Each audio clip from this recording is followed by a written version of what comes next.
Good afternoon, ladies and gentlemen.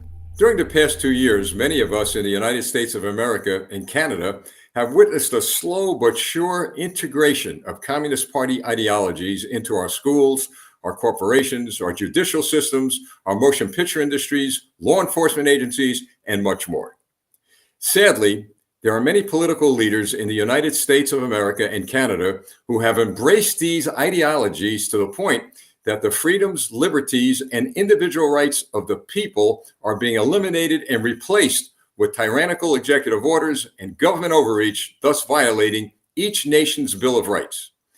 Now, recently in the United States, the Democrat Communist Party has politically weaponized many government agencies, including the judiciary and law enforcement branches, as witnessed by the unprecedented actions of the Manhattan, New York District Attorney, who engineered an indictment against the former president.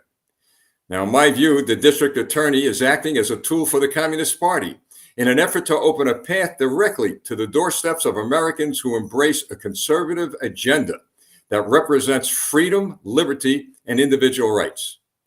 In Canada, I viewed many videos of the government closing down debate between Liberal and Conservative members of Parliament regarding a bill called C-11, a bill created to give government total oversight of all communications flowing in and out of Canada. Now, the only other nations that have a similar law are nations that are ruled by communists or dictators. One such nation is China, ruled by the strong arm of the Chinese Communist Party, the nation and party that has been embraced by a number of members of the United States Congress and the Canadian Parliament. Now, President Joe Biden and his friend in Canada, Justin Trudeau, continue to tell the free peoples of their countries that they want to do all they can to help them out. They want to do what's best for them. Well, if this is true, then I call upon you, Joe Biden and Justin Trudeau, to publicly renounce President Xi Jinping, the leader of the world's evil empire, China, and have your legislative branches, the Congress of the United States of America and the Parliament in Canada, to pass resolutions condemning the Chinese Communist Party and redirect your law enforcement agencies from people who embrace freedom and liberty to people who embrace communism. Mr. Trudeau, if your great communications firewall is permitted to stand, it will be a scar on freedom and liberty as long as the scar of the Berlin Wall in Germany lasted. The construction of this invisible wall is no longer an issue just for Canada. It is now an issue for Americans, and it is an issue for free people all over the world. As President Reagan asked Soviet leader Mikhail Gorbachev to tear down the Berlin Wall, millions of people, no doubt in my mind, would send you, Mr. Trudeau, a similar message. Tear up C-11.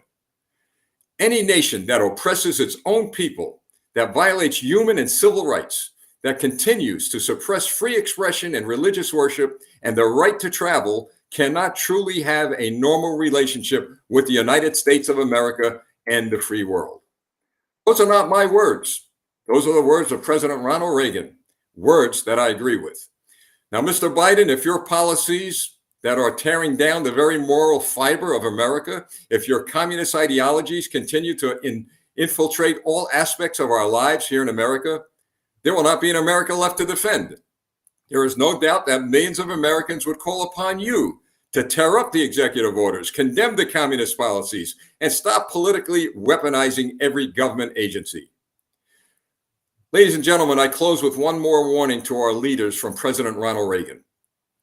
Freedom is never more than one generation away from extinction. We didn't pass it to our children in the bloodstream. It must be fought for, protected, and handed on for them to do the same.